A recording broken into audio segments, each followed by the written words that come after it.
Subscribe to Storylab for more stories. Now let's begin this one. Chapter 1. The Quiet Life. Luther Dillon wiped the grease from his hands with a red shop rag, the familiar scent of motor oil and metal filling his lungs.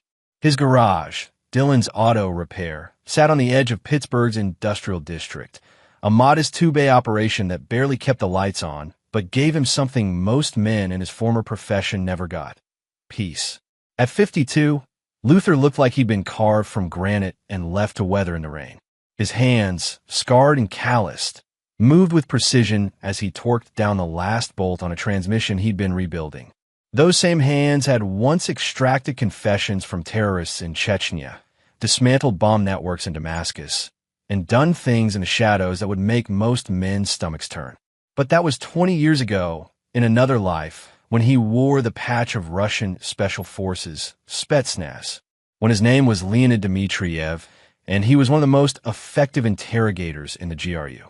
He defected in 2005, trading state secrets for a new identity and a chance to disappear into America. The CIA had been generous. New papers, new history, new life. Luther Dillon was born, and Leonid Dmitriev ceased to exist. "Dad, you still here?" Luther looked up to see his son, Charlie Dillon, leaning against the doorframe. 23 years old, with his mother's soft features and Luther's steel-gray eyes. The kid had gotten himself into college on a partial scholarship, studying computer science at Carnegie Mellon. Luther's chest swelled with pride every time he thought about it. His son would never need to know what it felt like to take a life. "Just finishing up the Peterson transmission," Luther replied, his accent barely noticeable now after 2 decades of careful practice. "What are you doing here? Thought you had classes." Charlie's expression shifted, and Luther's instincts immediately fired. He'd spent years reading micro-expressions, body language, the subtle tells that separated truth from deception. His son was nervous. "I need to talk to you about something," Charlie said, stepping into the garage. Luther set down his tools and gave Charlie his full attention. "What's wrong?" Charlie exhaled slowly. "You remember my roommate, Mike Chambers? The kid with the sports betting problem." "Yeah, well, it got worse. A lot worse. He got into debt with some serious people, Dad. Like organized crime serious. They came to our apartment 2 weeks ago, threatened him. He was terrified, so Charlie paused, shame crossing his face. "I tried to help him. I co-signed on a loan from his uncle to pay them off." Luther's jaw tightened. "How much?" $50,000. The number hung in the air like a guillotine blade. Luther closed his eyes, decades of discipline keeping his anger in check. "Tell me you didn't use your name." "I used my real name, Dad. Mike's uncle said it was legitimate, that he'd give us 6 months to pay it back with reasonable interest.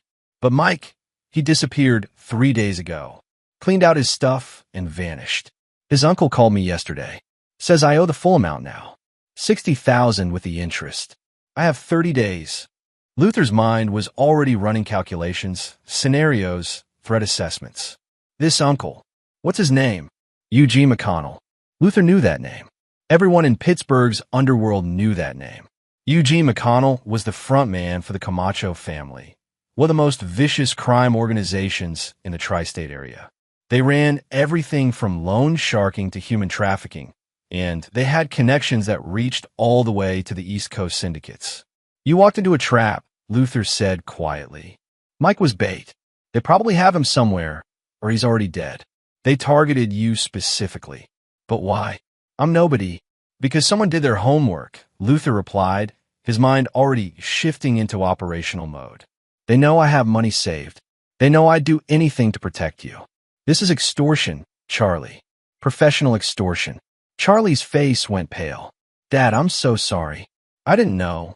"It's not your fault," Luther cut him off, placing a heavy hand on his son's shoulder. "You try to help a friend. That's not a crime. But we need to be smart about this now. We need to understand what we're dealing with." Chapter 2. The Escalation. 3 days later, Luther stood in the living room of his modest home in the suburbs, studying the dossier he compiled on Eugene McConnell and the Camacho organization. Old skills died hard, and Luther had spent the last 72 hours conducting reconnaissance the way he'd been trained: systematic, thorough, invisible. The Camacho family was run by Lorenzo Camacho, a third-generation mobster who'd taken over operations 5 years ago after his father died in federal prison. Lorenzo was different from the old guard, more violent, more unpredictable, and absolutely ruthless. He'd consolidated power by eliminating rivals with a brutality that made even seasoned criminals nervous. Eugene McConnell was Lorenzo's cousin and primary enforcer, running the loan sharking and collection operations. The scheme they'd run on Charlie was standard procedure. Find college kids with family money, set up a friend as bait, create impossible debt, and extract everything they could. Luther had identified 12 similar cases in the past 18 months alone. Most families paid. 2 didn't have their children turn up in hospitals with broken bones and trauma that would last a lifetime. His phone rang. Unknown number. Luther answered, already knowing who it would be. Mr. Dillon. Eugene McConnell's voice was smooth, almost friendly. I hope you've had time to consider your son's situation. I'm working on getting the money, Luther replied, keeping his voice steady. That's good to hear. But here's the thing, Lorenzo, my cousin, he's getting impatient. He thinks maybe you're not taking this seriously enough. So we decided to provide some motivation. Luther's blood turned to ice. What did you do? Nothing yet.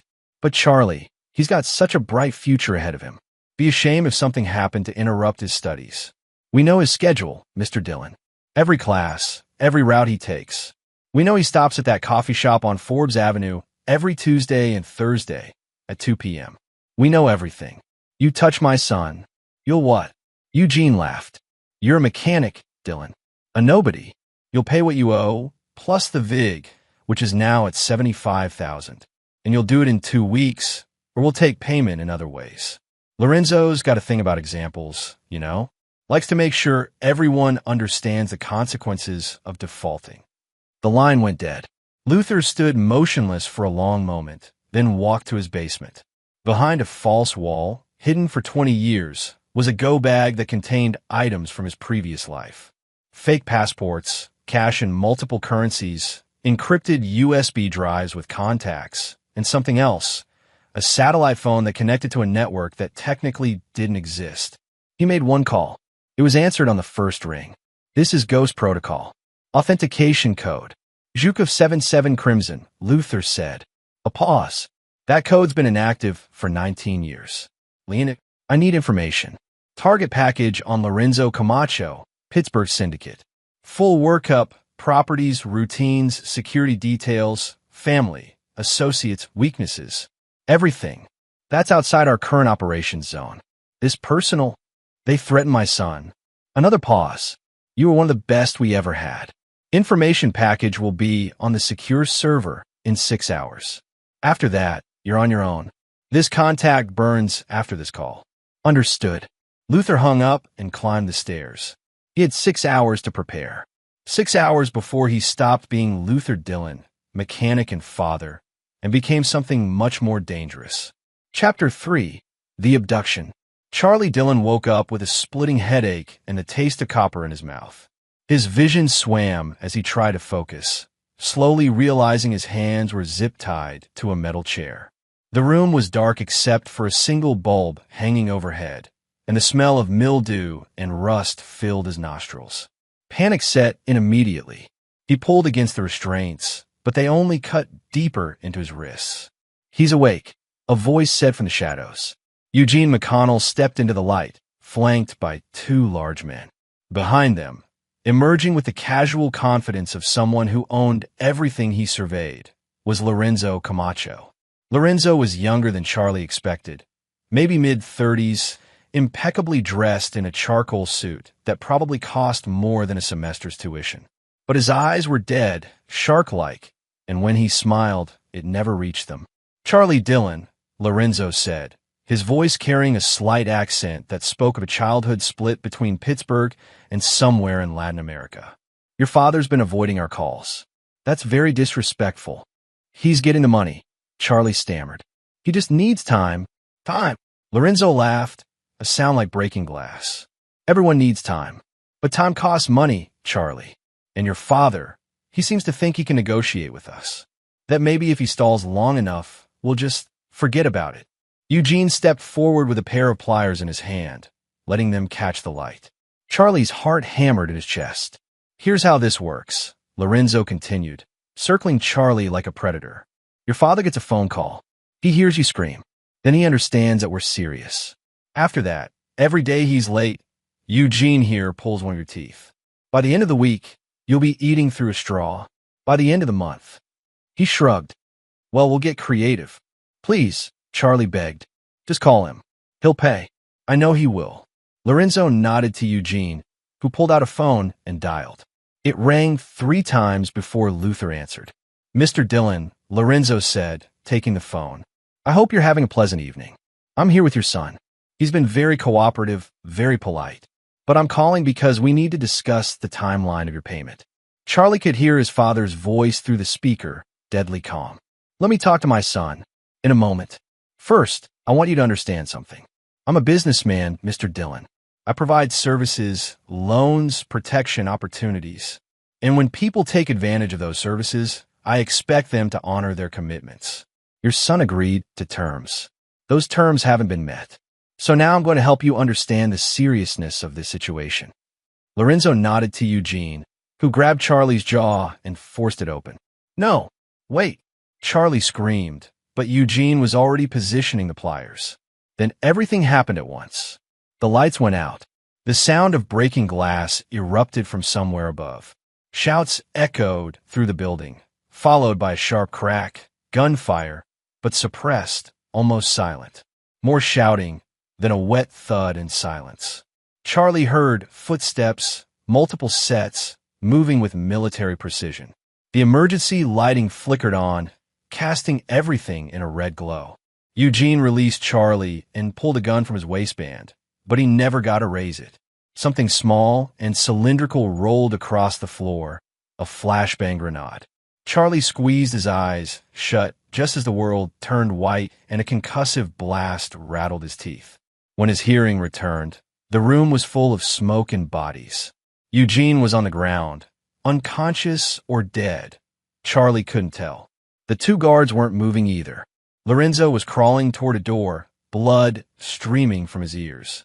And standing in the center of the room, holding a suppressed pistol with the casual ease of someone who'd done this 1,000 times, was Luther Dillon. But he wasn't the man Charlie knew. This was someone else, someone cold, calculating, deadly. His movements were fluid, efficient, practiced. He cleared the room with his weapon, checked corners, assessed threats, all in the span of seconds. Dad! Charlie's voice was barely a whisper. Luther holstered his weapon and moved to Charlie, producing a knife and cutting the zip ties in one smooth motion. We need to move. Now. What? How did you? Questions later. Luther pulled Charlie to his feet. Can you walk? Charlie nodded, still in shock.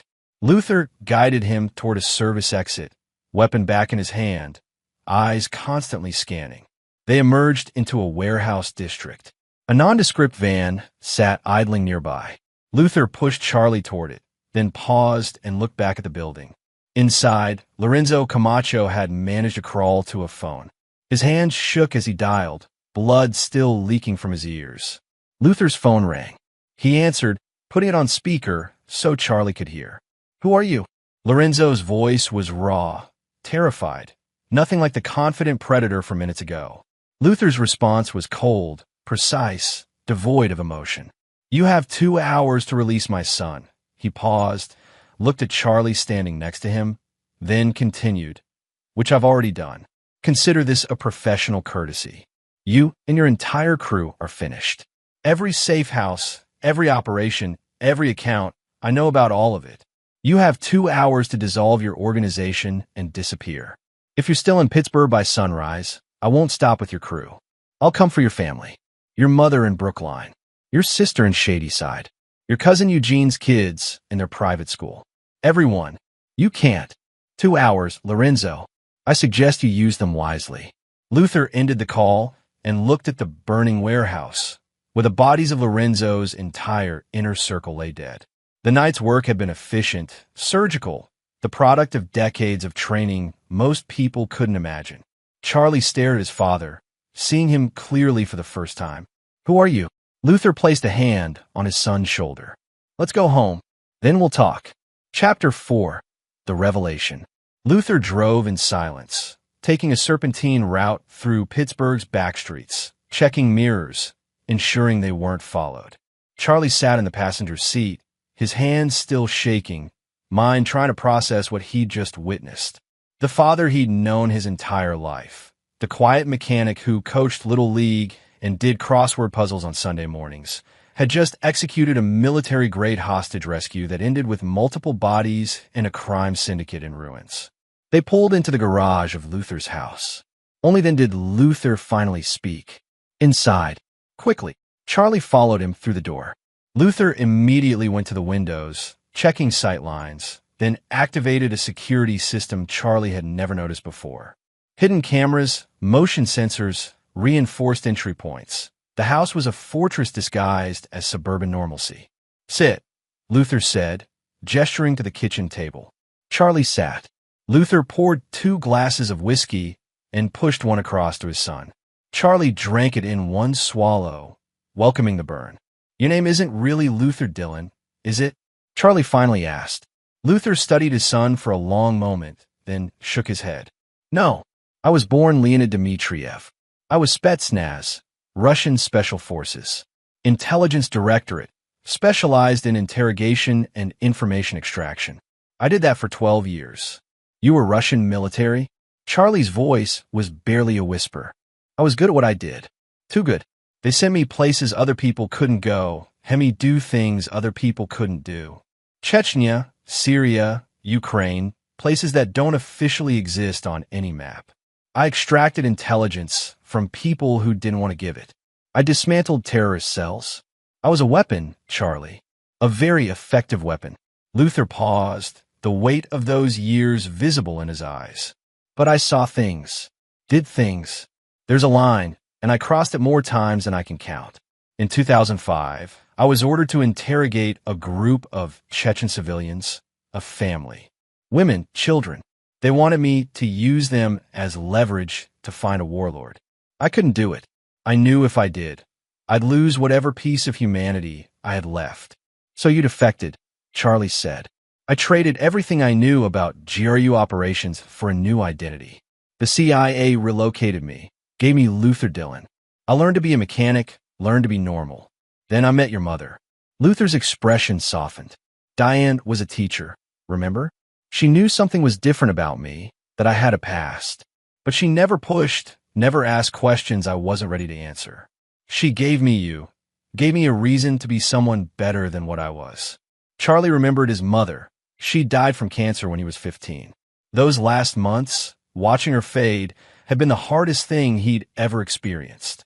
He'd never seen his father cry, not once, but he'd seen him sit by her bedside every night, holding her hand, whispering things in a language Charlie didn't understand. Does she know? Did she know? Some of it. Not everything. She knew I had training, that I'd done things I wasn't proud of. She accepted that. She believed people could change. Luther's voice cracked slightly. She made me believe it too. And tonight? What you did tonight? Luther's expression hardened again, the softness evaporating. I went back to what I was trained to be. I had 6 hours of intel from old contacts, Lorenzo's routines, his crew's locations, his security protocols. I identified the warehouse where they take you based on their previous pattern. I hit them fast, hard, no warning. Flashbangs to disorient, suppressed weapons to maintain surprise, strategic elimination of threats. It's what I did for 12 years, Charlie. I just never thought I'd have to do it again.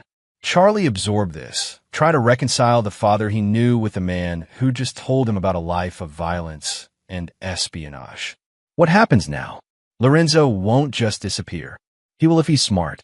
I left 14 bodies in that warehouse, his entire inner circle, including his top lieutenants. I've also leaked evidence of his operations to the FBI and the state police. They'll have raids hitting his properties within hours. Everything he built is collapsing around him. But Luther met his son's eyes. But men like Lorenzo don't accept defeat. They're not wired that way. Pride, ego, the need to maintain reputation, it overrides survival instinct. He'll regroup, find new soldiers, come back at us. That's why we need to be ready. As if on cue, Luther's phone buzzed. A text from an unknown number. This isn't over. Not by a long shot. You killed my blood. I'll kill yours. Tonight was just the beginning. Charlie read the message over his father's shoulder. What do we do? Luther stood and walked to his basement door. We prepare for war. Chapter 5. The hunter becomes hunted. The FBI raid on Lorenzo Camacho's properties happened at 4:37 a.m., synchronized strikes on 6 locations simultaneously. They found evidence of money laundering, drug trafficking, and enough weapons to start a small war. But Lorenzo wasn't at any of them. By sunrise, every news station in Pittsburgh was covering the story. The Camacho organization, one of the most powerful crime syndicates in the region, was being dismantled in real time. Federal agents were making arrests, seizing assets, freezing accounts. It was a death blow to the organization. But Lorenzo Camacho was still out there, and Luther knew exactly what that meant. Charlie sat at the kitchen table, watching his father work. Luther had transformed the house into a command center overnight. Laptops displaying security feeds, weapons laid out and inspected, communications equipment that looked like it belonged in a spy movie. He'll come for me first, Charlie said, to draw you out. That's what he'll try. That's why you're not leaving this house.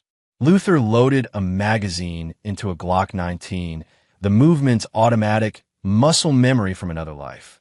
I've arranged for protection. People I trust from my old network. They'll arrive within the hour. Who are these people? Contractors. Former operatives. People who owe me favors from when I helped them get out. Luther looked up. The intelligence world is like any other profession, Charlie. You build relationships, networks. Some of the people I help defect or escape bad situations, they remember. A knock at the door. 3 short, 2 long, 1 short. Luther relaxed slightly and opened it. 2 men entered. The first was in his 60s, lean and hard, with the bearing of career military. The second was younger, maybe 40, with the cautious eyes of someone who'd seen combat. Stuart Noble, the older man said, shaking Luther's hand. Been a long time, Leonid. Luther now, Luther replied. This is my son, Charlie. Stuart nodded. Heard you had trouble. This is Carrie Adkins, my associate. We got 2 more posted outside, Jeffrey Bryant and Sidney Richardson, former Delta and SAS respectively. If Camacho's people come, they won't get through. Luther briefed them quickly, efficiently, painting a tactical picture. Stuart listened, asked pointed questions, then nodded. We'll set up a perimeter.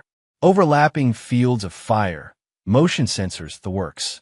But Leonid, sorry, Luther, if Camacho's smart, he won't come here directly. I know. Luther pulled up a map on one of his laptops. He'll hit soft targets. People connected to me. Leverage. You got anyone else he could use? Luther thought for a moment. My business partner, Jerome Rhodes. We co-own the garage. He's retired Marine, can handle himself, but he doesn't know about any of this. I need to warn him. Charlie spoke up. What about Mike Chambers? My roommate? If Lorenzo finds out he was the bait. Mike's already dead, Luther said bluntly. Probably has been since before they took you. Lorenzo doesn't leave loose ends. The words hung heavy in the air. Charlie felt sick. Mike had been his friend, stupid and reckless, but a friend nonetheless. Luther's phone rang. Number blocked. He answered, putting it on speaker. I see you've made my organization a priority for law enforcement. Lorenzo's voice was calm, too calm. Very clever. Using old contacts to leak evidence, coordinating raids. You're not just a mechanic, are you, Mr. Dillon? What do you want, Lorenzo? I want you to understand something. You've cost me everything. My business, my reputation, my family's legacy. Eugene's dead, my lieutenants are dead, and my organization is being picked apart by the feds. You think that ends this? You think I just walk away? You should. You're smart enough to know you've lost. Lorenzo laughed, a sound devoid of humor. I've been doing some research on you, Luther Dillon. Or should I say, Leonid Dmitriev? Former Spetsnaz, former GRU Interrogator. Very impressive resume. But here's what you don't know about me. I don't need an organization to hurt you. I don't need soldiers or enforcers. I just need to be creative. The line went dead. Stuart looked at Luther. He's going after civilians. People who can't defend themselves. That's his play. Luther pulled up another screen, this one showing a list of names and addresses. Everyone who's ever been connected to me. Work clients, neighbors, people from Charlie's school. He'll pick someone, make an example. Show me I can't protect everyone. Then we need to find him first, Carrie said. Hunt him down before he makes a move. Luther was already moving, gathering equipment, checking weapons. Lorenzo went underground, but he needs resources. Money, weapons, a place to operate from. He's got contingencies, safe houses we didn't know about, cash stashes, contacts the FBI doesn't have on record. Where do you find him?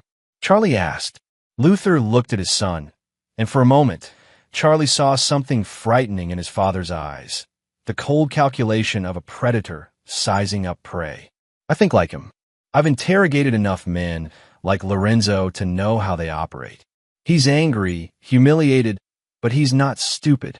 He'll hole up somewhere he feels safe, somewhere with sentimental value. Family connections, old territory. Then he'll plan his next move carefully, personally.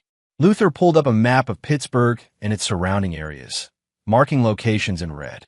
Lorenzo's family has been in Pittsburgh for 3 generations. His grandfather ran operations out of the north side before the area got gentrified. There's an old social club there, closed for years but still owned by the family. That's where he'll be. Stewart studied the map. You want to hit it? I want to end this, Luther replied. Tonight, before he makes his move. Dad, Charlie interjected, this is insane. Call the police, let them handle it. Luther turned to his son, and his voice was gentle but firm. The police can't help us, not with this. Lorenzo's already proven he can get to you despite security, despite warnings. He's a professional at this, Charlie. The only way to stop a man like him is to remove him permanently. You mean kill him? I mean end the threat. Luther checked his watch. It's 3 p.m. now. We move at midnight. That gives us time to scout, plan, execute. Stewart, I need you and your team on Overwatch. Carrie, you're with me. We go in quiet, confirm Lorenzo's location, then we finish this. Chapter 6, The Trap. The old social club sat on a dead-end street in Pittsburgh's north side, a relic from a bygone era when the neighborhood was controlled by Italian families who ran everything from garbage collection to protection rackets. The building was 3 stories brick with boarded-up windows and a faded sign that read Amici Social Club. Luther observed it from a rooftop 2 blocks away, using military-grade optics to scan for activity. Carrie was beside him, equally focused, his presence calm and professional. Movement on the 2nd floor, Carrie reported. I count 3 heat signatures. 2 stationary, 1 mobile, pacing. Lorenzo, Luther said. He's anxious, probably planning his next move. Stewart's voice crackled through their earpieces. We've got eyes on all exits. Jeffrey's on the north side, Sydney's covering the alley. No additional hostiles visible, but there's a van parked in the back. Engines warm, recent arrival. Luther processed the information. 3 people meant Lorenzo had managed to recruit backup already, or these were loyalists who escaped the initial purge. Either way, it complicated things. We need to draw them out, Luther said. Too many variables inside. Hostages, traps, defensive positions. We need them exposed. Ow, Carrie asked. Luther thought for a moment, then pulled out his phone and dialed Lorenzo's number. It rang 4 times before Lorenzo answered. Persistent, aren't you? Lorenzo's voice carried an edge. I'm outside your little hideout, Lorenzo, the social club on Milton Street. I know you're there. I know you've got 2 men with you, and I know you're planning something stupid. A pause. You're bluffing. 2nd floor, west-facing window. You've been pacing for the last 20 minutes. Your men are positioned at defensive angles. 1 at the stairs, 1 watching the back. The van outside is your exit strategy. Am I wrong? The silence stretched. Then, what do you want? End this. Face to face. You and me. No one else gets hurt. Lorenzo laughed. You think I'm stupid enough to walk into a trap? I think you're smart enough to know this is your only play. The FBI is closing in, your organization's gone, and you're running out of options. But you still have pride, still have that need to prove something. So let's prove it. 1-on-1. You win, I disappear. I win, you do. And if I say no, Then I drop this building on your head. I've got enough C4 to turn that social club into a crater. You've got 60 seconds to decide. It was a bluff. Luther had no explosives, but men like Lorenzo operated on ego and the desperate need to control the narrative. The idea of dying anonymously, buried under rubble, would be anathema to him. Where? Lorenzo finally asked. The intersection of Milton and Carsdale. Open ground, no cover. Both of us, unarmed. Your men stay inside, my people stay back. We settle this the old way. Another pause. 30 minutes. The line went dead. Carrie looked at Luther. That's actually going to work? Men like Lorenzo can't resist a challenge. It's about respect, reputation. He needs to prove he's not afraid, that he's still in control. And when he inevitably brings weapons or backup, Luther smiled grimly. Then we adapt. 28 minutes later, Luther stood in the middle of the intersection. The street was empty, lit only by distant streetlights and the ambient glow of the city. He'd removed his jacket, showing he carried no weapons, arms spread slightly to prove it. The door of the social club opened. Lorenzo emerged, and he wasn't alone. Two men flanked him, both armed with assault rifles. Lorenzo himself held a pistol loosely at his side. They walked slowly toward Luther, confident, predatory. You're not very good at following rules, Luther called out. Rules are for people who have something to lose, Lorenzo replied, stopping 20 feet away. I don't. You took everything from me. My organization, my reputation, my family's legacy. You think I care about honor now? I think you care about living. Living? Lorenzo laughed. What's the point? I'm finished in Pittsburgh, finished everywhere. The feds will hunt me until I'm dead or in prison. You've destroyed me, Mr. Dillon. So if I'm going down, I'm taking you with me. Lorenzo raised his pistol. What happened next took less than 3 seconds. Stewart's rifle cracked from the rooftop. The man to Lorenzo's left dropped, a neat hole in his forehead. Simultaneously, Jeffrey's shot took down the man on the right. Lorenzo spun, confused, looking for the source of the shots. Luther closed the distance, moving with lethal speed. He disarmed Lorenzo with a practiced motion. Strike to the wrist, twist the gun free, knee to the solar plexus. Lorenzo crumpled, gasping. Luther pressed the barrel of Lorenzo's own pistol against his temple. It's over. Lorenzo wheezed, trying to breathe. Kill me then. Go ahead. Prove you're the monster you pretend not to be. Luther stared down at him, and for a moment, Charlie's words echoed in his mind. Who are you? He lowered the gun. I'm not the man I used to be. I'm not the man you try to make me become again. Then you're a fool. Lorenzo spat. You let me live, I'll come for you. For your son. For everyone you care about. I'll never stop. I know. Luther stepped back and made a phone call. Detective Hansen, this is an anonymous tip. Lorenzo Camacho is at the intersection of Milton and Carsdale, incapacitated. He's wanted in connection with 14 homicides and multiple federal charges. You might want to hurry. He ended the call and looked at Lorenzo. You're right.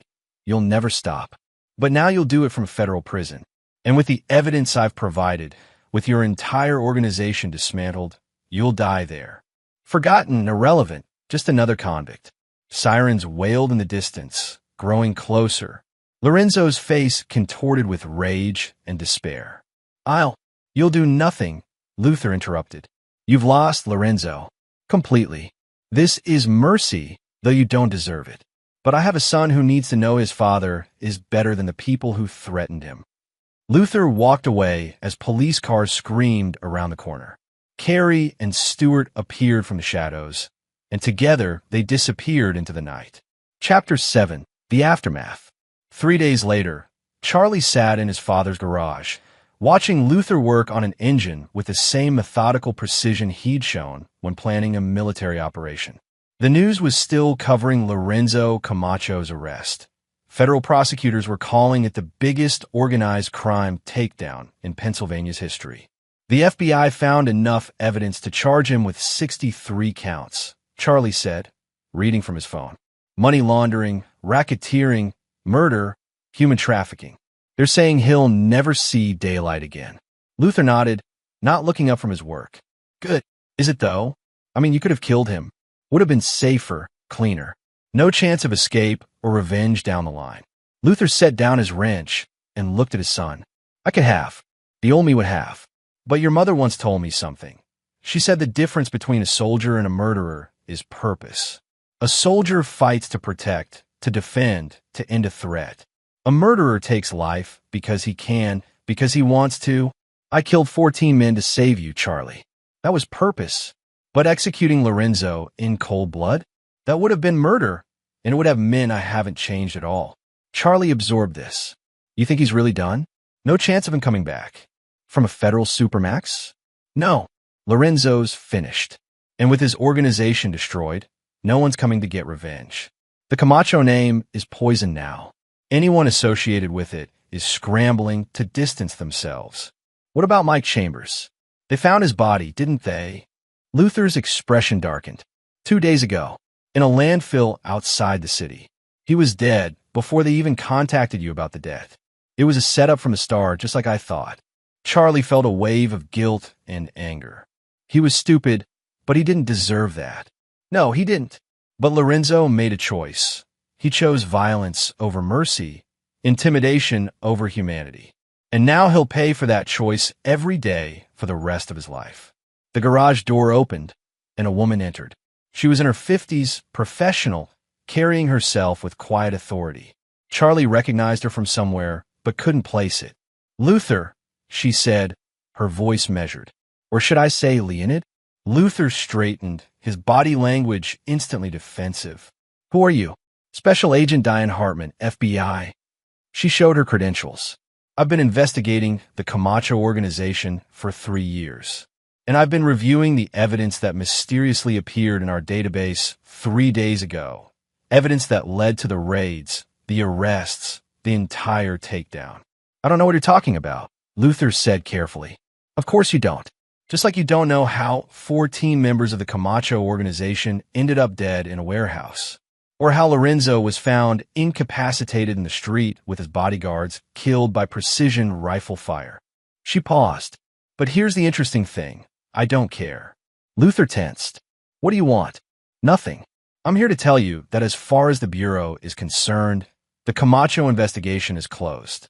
Lorenzo's going away forever. His organization is dismantled, and justice has been served. The how and why?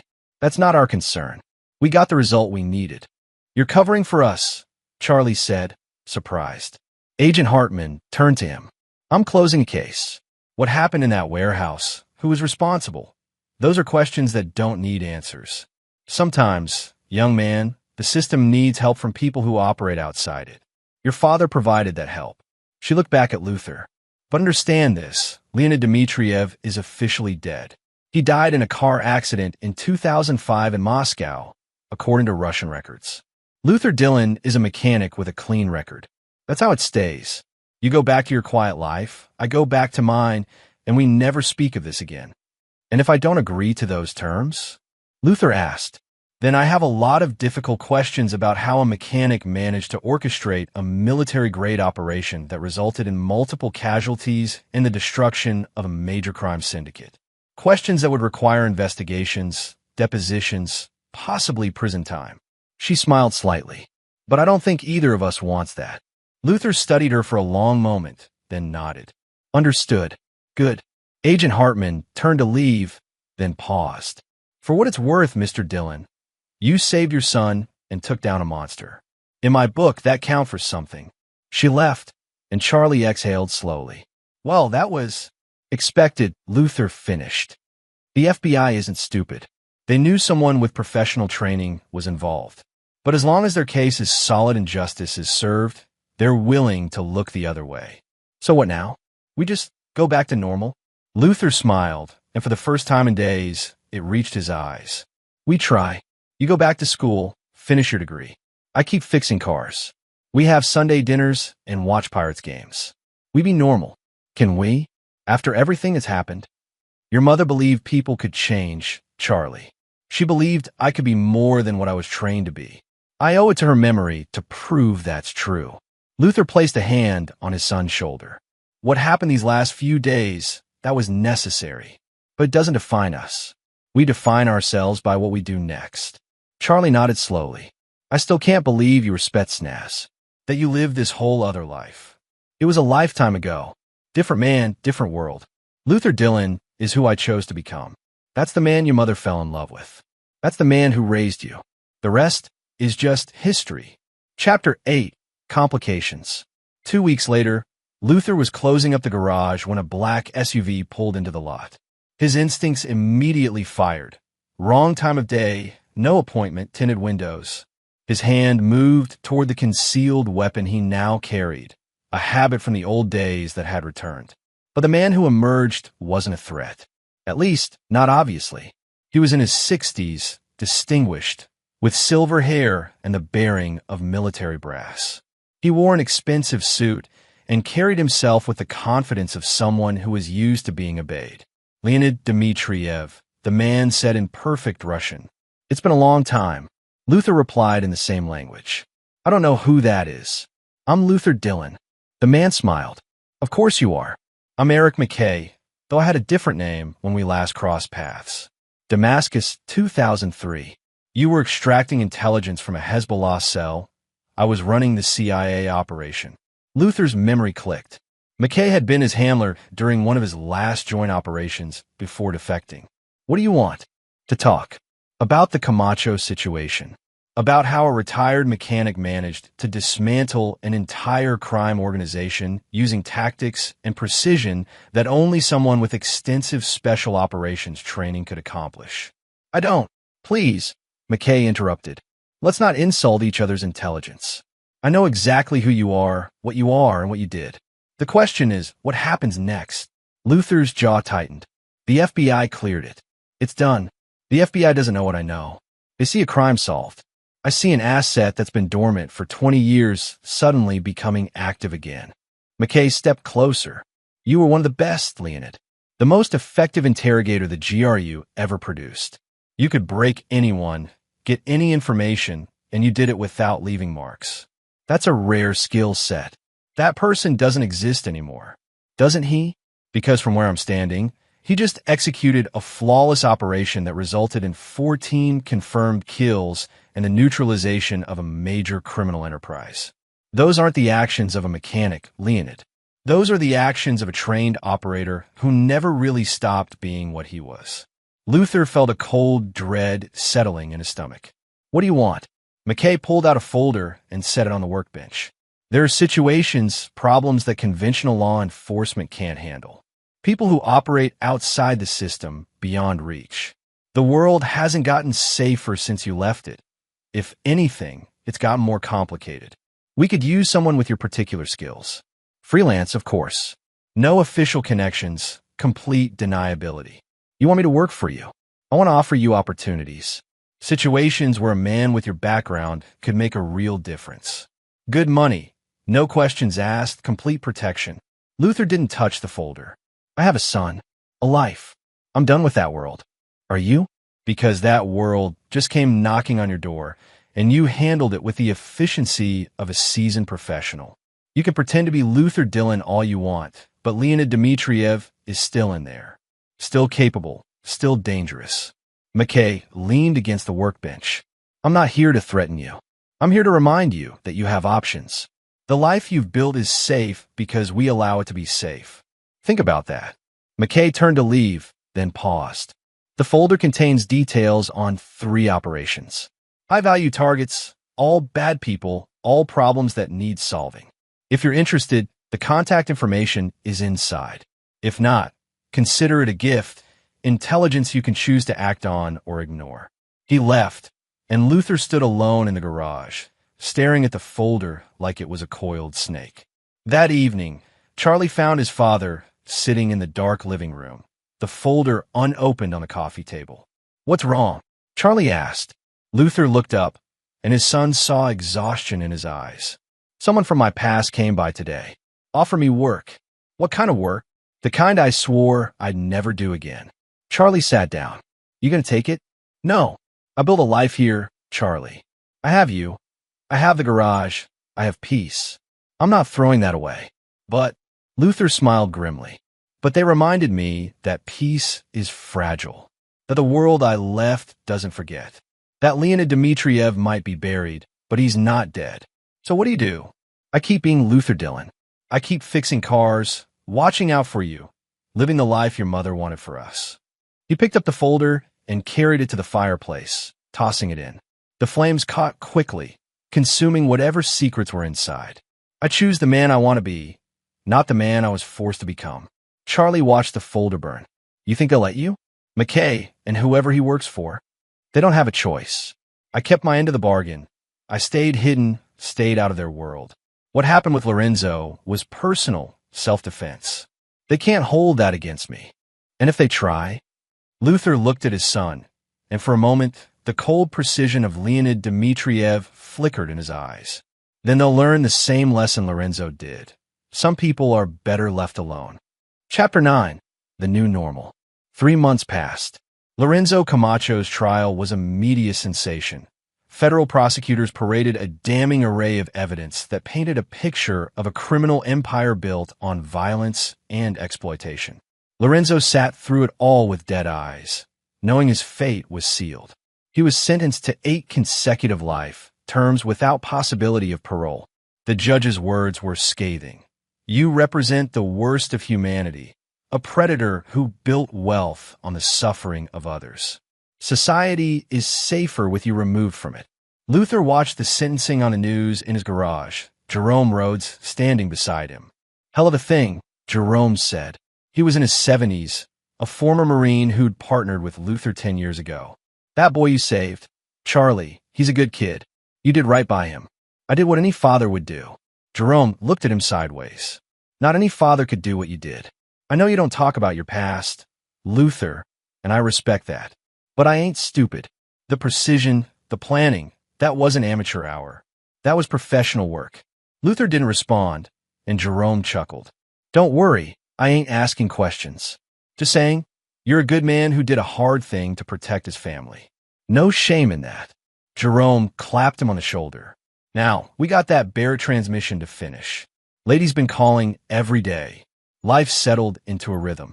Charlie returned to Carnegie Mellon, though he'd changed apartments and maintained a security awareness that Luther had drilled into him. They had dinner every Sunday, watched Pirates games, talked about normal things, girls, classes, the future. But sometimes, late at night, Charlie would see his father sitting in the dark, staring at nothing, and he knew Luther was remembering the man he'd been, the things he'd done, the world he'd left behind.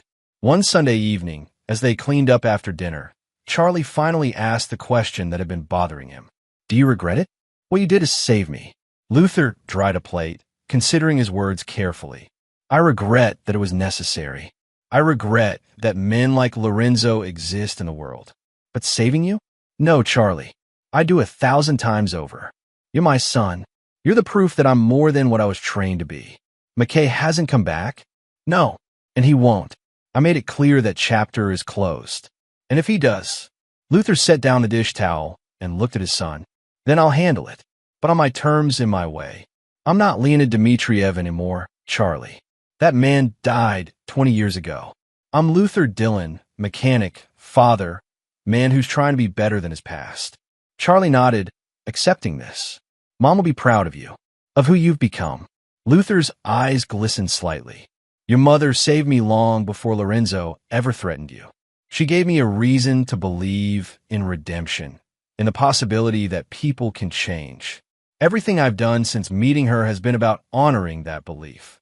They finished cleaning in comfortable silence. Outside, Pittsburgh twinkled in the evening light, a city that had witnessed violence and redemption in equal measure. Later that night, Luther stood in his basement, looking at the hidden compartment where his old life remained sealed. The weapons, the documents, the tools of a trade he'd renounced.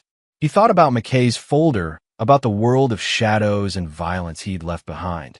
Then he thought about Charlie's graduation, about grandchildren he might someday have, about the ordinary life he'd built from the ashes of extraordinary violence. He sealed the compartment and walked upstairs. Luther Dillon had a business to run, a son to support, and a life to live. Leonid Dmitriev was a ghost, a memory, a necessary evil that had emerged to protect what mattered most. And that, Luther decided, was exactly how it should be. 3 years later, epilogue. Charlie Dillon stood at the podium in Carnegie Mellon's graduation hall, delivering the valedictorian speech to thunderous applause. In the audience, Luther watched with tears streaming down his face, his heart swelling with pride that threatened to burst through his chest. His son, brilliant, compassionate, strong, had not just survived the darkness that had touched his life, but had thrived beyond it. Charlie was headed to MIT for graduate school, full ride, with a future as bright as Luther had always dreamed. After the ceremony, they stood together outside the hall, caps and gowns discarded, just father and son in the June sunshine. "I couldn't have done this without you," Charlie said. "Everything you sacrificed, everything you did. Everything I did was because of you," Luther interrupted gently. "You gave me purpose, Charlie. You gave me a reason to be better than what I was. I'm the one who should be thanking you." They embraced, and Luther realized something profound. He'd spent 20 years running from his past, hiding from what he'd been. But in saving his son, in confronting the darkness one last time, he'd finally made peace with it. Leonid Dmitriev had been a weapon, a tool of state violence, a man who extracted truth through pain. But Luther Dillon was a father, a mechanic, a man who'd proven that love and purpose could redeem even the darkest past. As they walked toward the parking lot, Charlie's arm around his father's shoulders, neither noticed the man watching from across the street. Eric McKay observed them with professional detachment, then got into his car and drove away. Some assets, he'd learned, were more valuable left alone. Some men earned their peace. Luther Dillon had earned his. And in the end, that was all that mattered. This is where our story comes to an end. Share your thoughts in the comments section. Thanks for your precious time. If you enjoyed this story, then please make sure you subscribe to this channel. That would help me a lot. Click on the video you see on the screen, and I will see you there.